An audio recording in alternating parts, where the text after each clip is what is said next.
2 months. That's how far I was from getting permanent residency in Australia. I had spent almost 6 years in the country. I started in hospitality and ended up managing a team of 15 people in a food business in Sydney. The company sponsored my visa.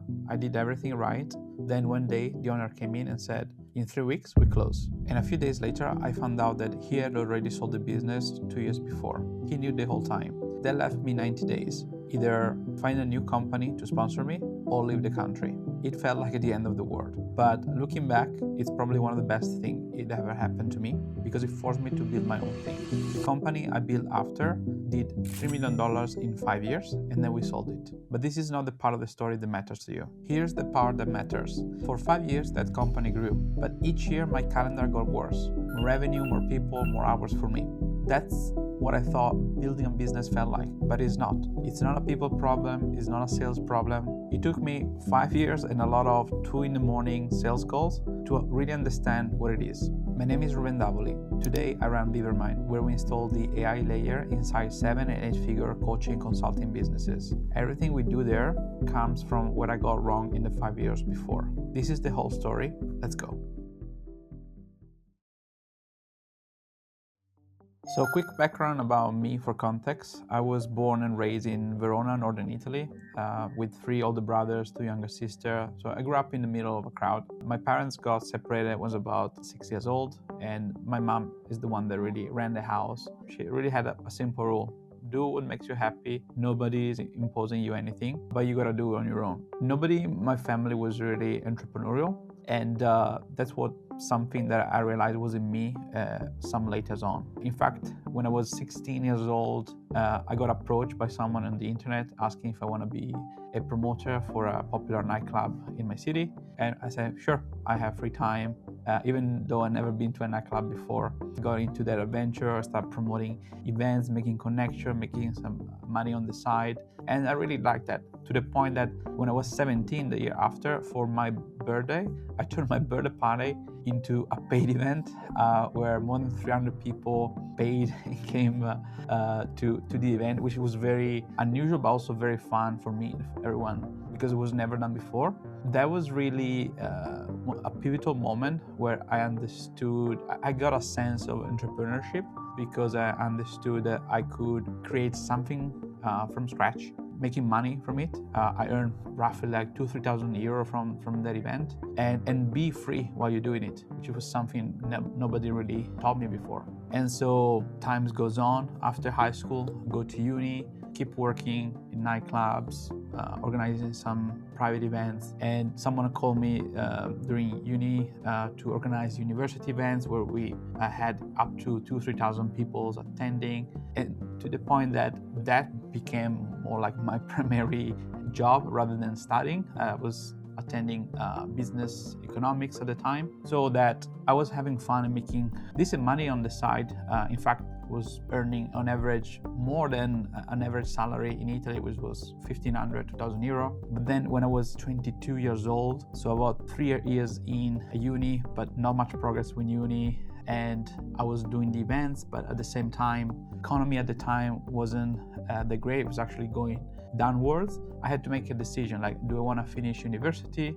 Do I want to continue on this path? And the university didn't really have any great scenario for me. In the best cases, you could get a job for 2,000 euro, which I was already making, doing something I like more, or going the events route, which I would have loved to, but really the economy overall was going downwards. So that was one of the very first time I had to reinvent myself and come up with a new plan. So that's when I started looking for other opportunities, not only in Italy, but the rest of the world. I was really open-minded. And one day I meet a friend I haven't seen for years that was just back from a year working as a chef in Australia. And he told me great things about it, that money was good, weather was great, nature was great, fun. So it sounded really good. And after all the other things that I checked, really Australia ticked the boxes for what I was looking for.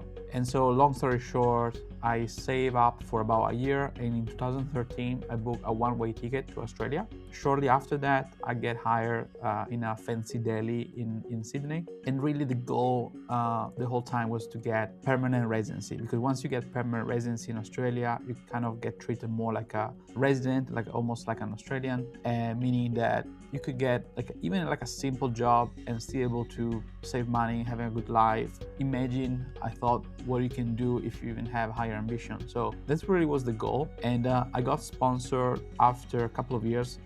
It opened up the opportunities to become a manager in that deli. And so there are some bureaucratic process that you have to work for a certain amount of time, do a certain amount of hours, etc. And I did everything until once I applied for my permanent residency, which I was just waiting for the government to get back to me and say, hey, now you're a permanent resident. The owner of the shop I was working with, after 25 plus years of staying in the business, said, in 3 weeks we close down. So he waited just for the legal notice to give to me and the rest of the team. So everyone lost a job. I lost a job. I lost the visa.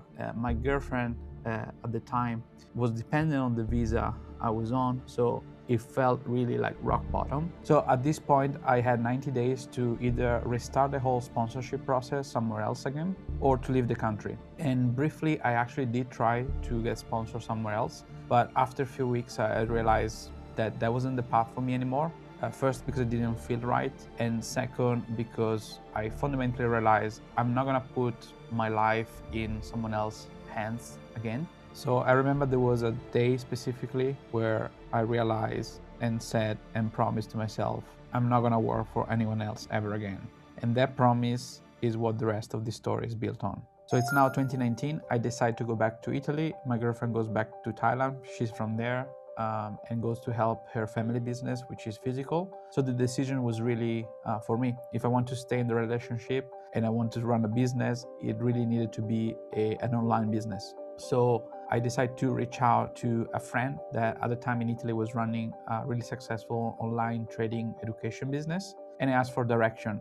And he gave me books, courses, tips, and for a full year, I go all in to learn about online marketing, online sales, operations, and so forth. I really like the subjects and the business model. So at some point, I proposed to start this business in the English-speaking market with the same friend and other partners. And so I started reaching out to people that could be the frontman of the business, because we had the operational and marketing knowledge, but we needed a frontman, someone that could have something valuable to teach. And so I reached out to traders, which was the subject that now I will start studying, that either had YouTube channels, wrote books on Amazon, and so forth. I get in contact with several. Surprisingly, more people than expected got back to me. So never underestimate a good old outreach. But it's when it's March 2020 that I got a reply from Aaron Corps, who ended up my business partner, because he ticked many boxes. He was a legit professional trader. He understood the business model. And fun enough, he was looking for business partners like us, and we were looking for a frontman like him. So we start talking for a few months. But in the same month, in March 2020, I fly to Thailand for about a month because I wanted to test if I like actually living there. But March 2020 is when COVID hit Italy very strongly, to the point that I actually take one of the last planes before they closed the borders. I remember to this day that the day I arrived to Thailand, which I think was March 7th, 2020, was the day where the borders of Italy closed down. So instead of staying 4 weeks, I ended up staying 2 years. So at the same time, I started negotiating and kind of getting to know potential business partner more. And in May 2020, we decided to launch the company. So the company was called Tradacc, and that name actually already existed because Aaron had it run for about a year with other people, but it wasn't really getting any traction. So once we start with the new venture, the first year we collected about $70,000, which wasn't a lot, but definitely a different pace, a different traction. And because that time we focused on solving the constraint of the business at the time, which was the offer. Before, they were trying to sell the company that was trying to help everyone that wanted to trade, and it wasn't working. So we focused on fixing that by building a sub-brand called Profile Method, which was the main trading strategy that Aaron was using. And so the message was more clear, the avatar, the audience was more clear, and everything started to grow and compound from the moment on. Second year, we make about $300,000. Fourth year, $1 million. Fifth year, another $1 million. And by the time we close the company, we collect over $3 million in total. What changed at scale is that after the first year, we stopped being organic only. We built a real funnel with a front-end introductory course where we spent ads money on it. And then we had a back-end coaching program with a sales team behind it. In the first year, I was a full-time operator. My business partner was taking care of the coaching side of things, so the delivery, and I was doing everything else from marketing, sales, customer service, workflows, all of it. I was working 14, 16 hours a day, and I was even doing sales calls at 2, 3 a.m. in the morning from a studio apartment in Bangkok. Like my girlfriend was sleeping a few meters away from me in the same room and was taking sales calls. Eventually, I had to rent a different unit to stay in a relationship. And this is the thing I want you to hear properly. The business was growing, but my week was getting worse because more revenue doesn't automatically mean you're getting your time back. So during this time where I was working many hours per day for many months in a row, I finally decided to start delegating. It was step by step, as budget as allowed, starting with the customer service, a virtual assistant, then closers, then sales manager, media buyer, and so forth. But I did realize the hard way that hiring someone doesn't equally mean that removing yourself from the business, unless you have proper procedures, which at the beginning I didn't really have. I had something that I thought was a procedure, but it wasn't really until it was me plus new problems that I needed to solve. 5 years in, and here's the honest truth about Tradacc. Trading was never really my passion. I did it because my initial contacts were specialized in this niche, but what I really fell in love with was the online business education model as a whole and running the systems behind it, especially sales and workflow automation. So in the last year, I started rebuilding with AI all the processes and systems I was running before more manually. And so I did a bunch of case studies that I was really proud of. I'm gonna mention just a couple as example.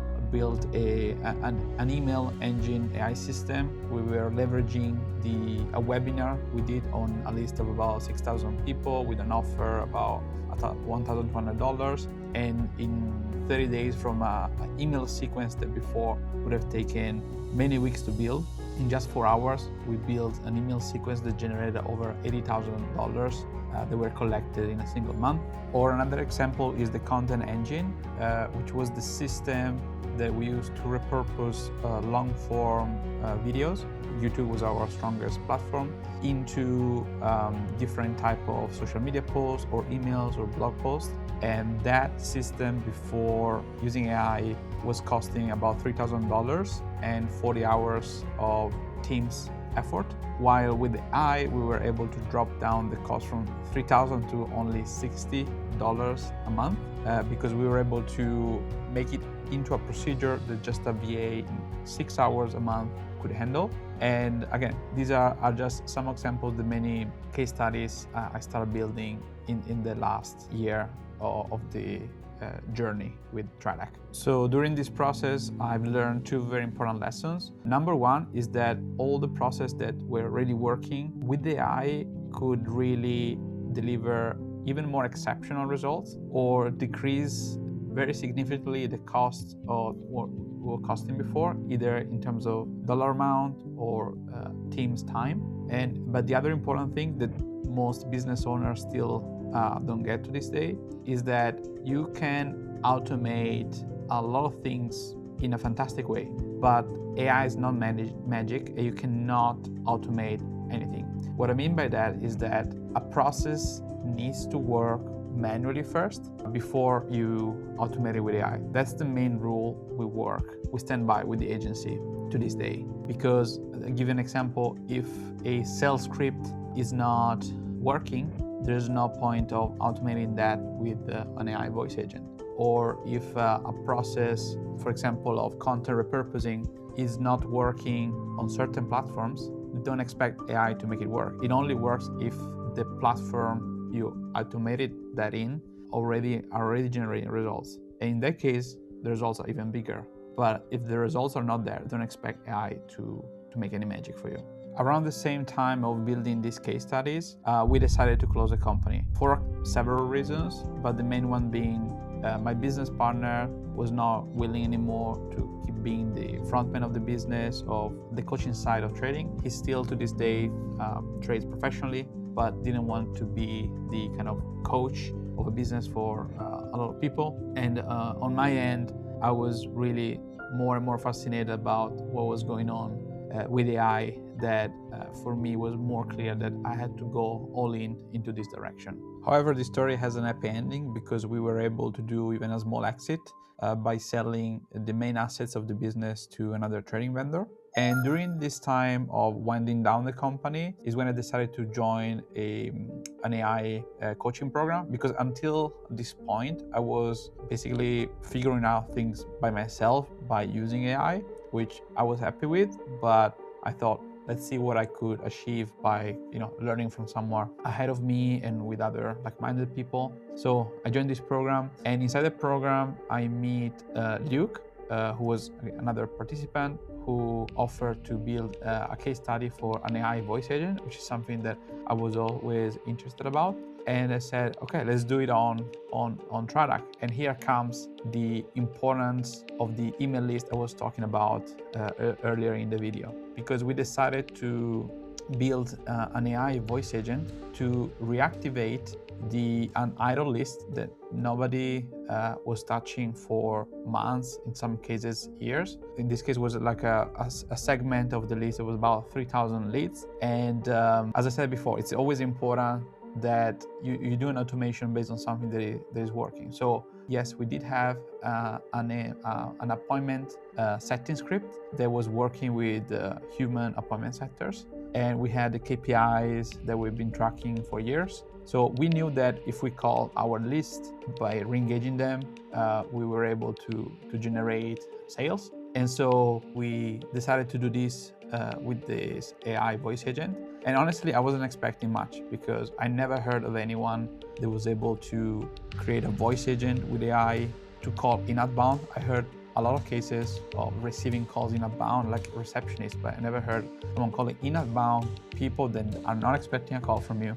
And indeed, we were able to make about 11,000 dials, because the agent was calling every lead on average at least 4 times. And we're out of these dials, we were able to book independently 22 appointments, which was already great. But what was really outstanding for me was that 2 of these appointments were then actually closed by a human sales rep. But that for me was a big sign that this thing is gonna be, to say the least, revolutionary, because AI was able to do what most sales teams are not willing to do, which is calling leads that don't want to be called. And from there, of course, it opened up a lot more opportunities, like calling people that opt in a funnel, call them right away, and many other examples and case studies. But that was really the moment where I did realize, the importance of a list, the importance of automation, good procedures with the power of AI. It was something that I needed to focus all my time and energy on from the moment on, moving forward. So at start of 2026, this year, is when I officially go all in on the agency. And it's the second time that I have to start from zero, from scratch, because the brand is new. I have no personal brand. And so I need to get out there, market myself, explain what I do. And so initially I started making some videos, but I dropped after a couple of months because at the time I didn't have a team, and also the offer wasn't super clear at the time. But what worked was getting out of comfort zone a little bit and actually joining live events where I could join as a speaker, and basically just sharing the case studies and the experience I had in my previous business. And so I did that in Chiang Mai, Thailand, which is where I currently live, Da Nang in Vietnam, and then also in Taiwan. And in one of these live events, someone heard about me and then refer to someone else in the United States. And that's how I got my first client that is currently working with me. So at this stage, we're still pretty small, a handful of clients, but really good ones, high quality that I'm very proud of. In fact, some of them are 7 to 8 figure businesses. And I think now it's kind of paying off the experience that I gained in the past, and how I'm connecting dots between AI and those principles and procedure system thinking that I developed over the years. Currently with the AI agency, we're generating between $15,000 to $20,000 a month, which is not a huge amount, but I'm really happy about the type of revenue we're getting, because this time it comes mostly from retainers, which leads to a slower but more steady growth. And also it means that we're able to deliver consistently to businesses. And so you might wonder, why this guy that ran a trading online coaching business is providing AI automation to 7, 8 figure founders. And well, some of the reasons I already explained, but what I want to share is that what I really realize is that business owners want, at the end of the day, problem solvers. And so I like only to deliver on things that I personally, put my time and money on, not just on things I, learn on the internet, or just by using AI, which is a powerful tool, but it comes with the risk that some people use AI as a powerful tool without actually knowing anything about the business or how to solve specific problems. And so just by showing that even big clients are interested in doing business with us, which is something I'm really happy about. In terms of next steps, as I mentioned, right now we are at the stage with the agency of making $15,000 to $20,000 a month, and all of this until now was done purely organically, almost exclusively word of mouth. And now that I'm gonna start making more content and market more systematically, I conservatively aim to generate 30,000 in recurring revenue by the end of the year, and then 1,500, but with the condition that we only wanna work with businesses that we are 100% confident we can create exceptional value. And ultimately, my main goal is not monetary, is to become the go-to agency for businesses in the consulting, coaching, and agency space. Because fundamentally, I think that I found after several years my ikigai, which is a Japanese term, which means that I found what I'm good at, or at least what also people say I'm good at, and that I can get paid for. And most importantly, that I love doing, because this is stuff I can talk all day long without getting bored. For 5 years, I was the machine. Every process in that business ran because I was standing behind it. And for a long time, I thought that being busy and building something were the same thing. Eventually, I got there, but it took me years that I'm not getting back. So if you're running a coaching or consulting business doing 7 to 8 figures, and your pipeline or business systems are leaking somewhere that you cannot point at,